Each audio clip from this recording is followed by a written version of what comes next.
ನನ್ನ ಹೆಸರು ಲಿಖಿತ್ ಅಂತ.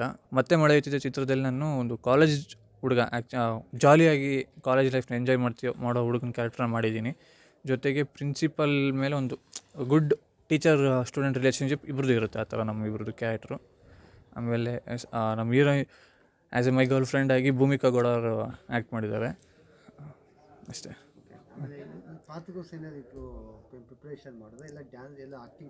ಹಾಂ ಸರ್, ಆ್ಯಕ್ಟಿಂಗ್ ಕ್ಲಾಸ್ ಅನ್ನೋದಕ್ಕಿಂತ ಆ್ಯಕ್ಟಿಂಗ್ನ ಕ್ಲಾಸ್ ತೊಗೊಂಡೆ ನಾನು. ಬೇರೆ ಕಡೆ ಹೊರಗಡೆ ಹೋಗಲಿಲ್ಲ. ಚಂದ್ರಶೇಖರ್ ರೆಡ್ಡಿ ಅಂತ, ಅದೇ ನಮ್ಮ ಅಸೋಸಿಯೇಟ್ ಡೈರೆಕ್ಟರ್ದಲ್ಲ, ಅವರೇ ಅವರು ಇಷ್ಟು ನನಗೆ ಹೇಳ್ಕೊಟ್ರು. ಅವರು morning evening almost all 3-4 months ನನಗೆ ಆ್ಯಕ್ಟಿಂಗ್ದು ಎಲ್ಲನೂ ಹೇಳ್ಕೊಟ್ರು. ಆಮೇಲೆ ಬಾಬು ಸರ್ ನನಗೆ ಇದು ಕಥೆದು ಒಂದು ಕತೆ ಏನು ನಮ್ಮ ಕಾದಂಬರಿ ಇದೆಯೋ ಅದನ್ನು ಕೊಟ್ಟಿದ್ದರು.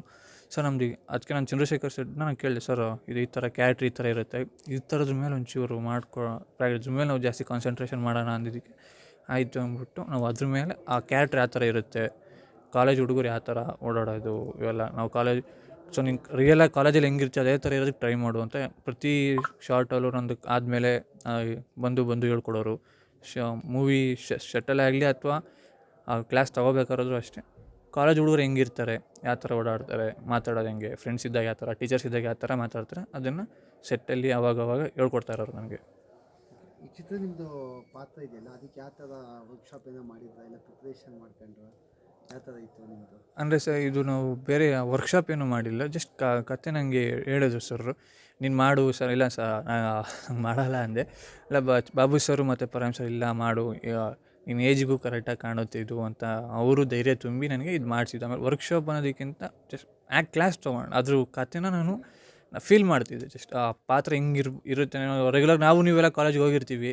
ಸೊ ಕಾಲೇಜಲ್ಲಿ ನಾವು ಹೆಂಗಿರ್ತೀವೋ ಹಂಗೇ ಇರು, ಬಟ್ ಪ್ರಿನ್ಸಿಪಲ್ ಜೊತೆ ಒಂದು ಟೀಚರ್ಸ್ ಕಾಲೇಜ್ ಅಂದಮೇಲೆ ಒಂದು ಫೇವ್ರೆಟ್ ಟೀಚರ್ ಇರುತ್ತೆ, ಅದು ನಿಮಗೆ ಪ್ರಿನ್ಸಿಪಲ್ ಆಗಿರ್ತಾರೆ. ಅದ್ರ ಮೇಲೆ ಒಂದು ಸ್ವಲ್ಪ ನಾವು ವರ್ಕ್ ಮಾಡಿದ್ವಿ ಅಷ್ಟೇ ಕ್ಲಾಸಲ್ಲಿ. ಮನೇಲಿ ಯಾವ ಥರ ಪ್ರೋತ್ಸಾಹ ಆಯಿತು ನಿಮಗೆ? ನಿಮ್ಮ ಪಪ್ಪ ಆಗಿರ್ಬೋದು, ಅವ್ರ ಅಪ್ಪ ಒಂದೇ ಹೇಳ್ತಿದ್ದಿದ್ದು, ಆ್ಯಕ್ಟಿಂಗ್ ನಿಂದು ಶಾರ್ಟ್ ಇರಲಿ ಬಿಡಲಿ, ನೀನು ಸ್ಕ್ರೀನ್ ಪೇಪರ್ ಅದೇನು ಡೈಲಾಗ್ ಕೊಟ್ಟಿರ್ತಾರೋ ಅದನ್ನು ಪ್ರಾಕ್ಟೀಸ್ ಮಾಡ್ತಾಯಿರು. ಆಮೇಲೆ ಎಲ್ಲ ರೆಸ್ಪೆಕ್ಟ್ ಮಾಡು, ಫಸ್ಟು ಕಲೆನ ರೆಸ್ಪೆಕ್ಟ್ ಮಾಡು ಅಂತ ಹೇಳ್ಕೊಟ್ರು ಅಪ್ಪ.